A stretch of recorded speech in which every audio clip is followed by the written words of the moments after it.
Indonesia merupakan negara kepulauan yang memiliki laut sangat luas. Dengan memiliki laut yang sangat luas ini menjadi kelebihan tersendiri bagi Indonesia.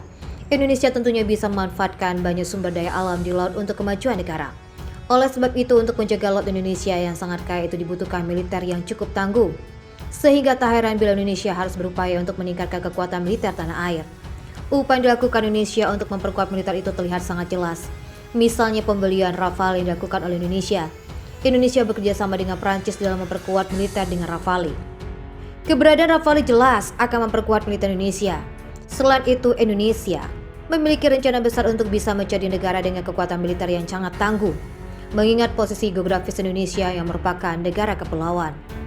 Kekuatan militer Indonesia sendiri memang sudah diakui dunia internasional. Media Cina 163.com juga membeberkan potensi besar perkembangan militer Indonesia. Sumber mengatakan bila Indonesia memiliki potensi yang sangat besar dalam pembangunan militer. Ini juga menjadi alasan jika militer Indonesia jadi yang terkuat di ASEAN. Kekuatan militer Indonesia diakui sangat mumpuni dan cukup tangguh. Bahkan sumber membandingkan dengan Vietnam yang disebut masih lebih tangguh militer Indonesia. Kedepan, dengan semakin banyaknya dana yang diinvestasikan Indonesia dalam pembangunan militer, diyakini kesenjangan militer antara kedua negara akan semakin jelas. Di sisi lain, Defense News juga mengungkap rencana ambisius militer Indonesia. Indonesia dianggap sangat pas jika memiliki 12 kapal selam. Indonesia juga berharap dan berupaya untuk bisa menyerap hasil pembangunan industri pertahanan lokal yang diutamakan. Karena memang perkembangan kekuatan militer didukung dengan pembangunan industri pertahanan. Tak heran bila upaya modernisasi militer Indonesia terus dilakukan. Misalnya dengan membeli berbagai alutsista modern lebih canggih untuk memperkuat militer Indonesia. Dari Angkatan Laut, TNI AL belum lama ini diperkuat dengan KRI Golok. KRI Golok merupakan produk dalam negeri yang berhasil memperkuat militer Indonesia. Kehadiran KRI Golok jelas sangat menambah kekuatan pertahanan Indonesia.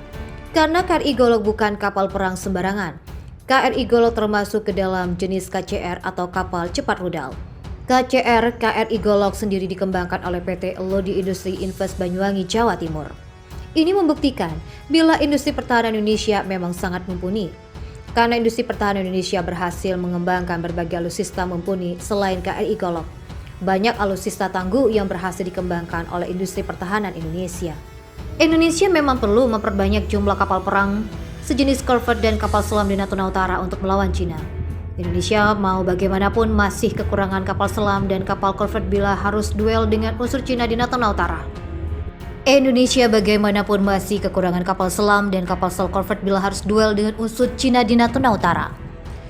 Cukuplah jumlah kapal korvet atau frigat dan kapal selam Indonesia akan lebih memberikan jaminan keamanan di Natuna Utara dari ancaman dunia. Sebetulnya Indonesia dulu sempat punya program korvet nasional atau Kormas. Kornas sebetulnya program strategis pertahanan Indonesia yang dimulai tahun 2022 untuk memenuhi kebutuhan kapal korvet bagi Angkatan Laut. Indonesia menggandeng Horizon System Naval SPA dan Italia untuk program ini. Indonesia menginginkan sebuah korvet yang mampu beroperasi selama 20 hari di lautan lepas. Saat itu SBY mempunyai 7 program prioritas industri pertahanan nasional, di mana salah satunya adalah kemandirian pembuatan kapal selam. Namun, agak mengherankan saat kontraktor utama kapal selam Indonesia malah DSME Korea Selatan. Indonesia menginginkan kemampuan membuat kapal selam minimal dari jenis U-209. Indonesia setuju walau sering berjalannya waktu diketahui DSME tak mendapat lisensi pembangunan U-209 dari TKMS Jerman. Hal ini jelas mengagetkan karena sama saja Indonesia mendapat kapal selam yang tak sepenuhnya sama kualitasnya dengan U-209. Indonesia kemudian berpaling dari DSME walau mereka sudah berusaha kembali proyek Chang Bago Batch 2 yang tampaknya tak bakal dilanjutkan. Hal itu diketahui saat Kepala Dapa Korsel Kang Yuho datang ke Indonesia bersama teknisi untuk melakukan perawatan kepada kapal selam Chang Bago. Kini Indonesia membuat teka-teki lagi setelah adanya isu pembuatan U-214. Dipastikan Naval Group Prancis siap membangun 2 kapal selam Scorpion di galangan dalam negeri sendiri. Bahkan pembangunan 2 anti-Scorpion akan sertai transfer teknologi guna menambah kemampuan Indonesia membangun kapal selam secara mandiri ke depannya.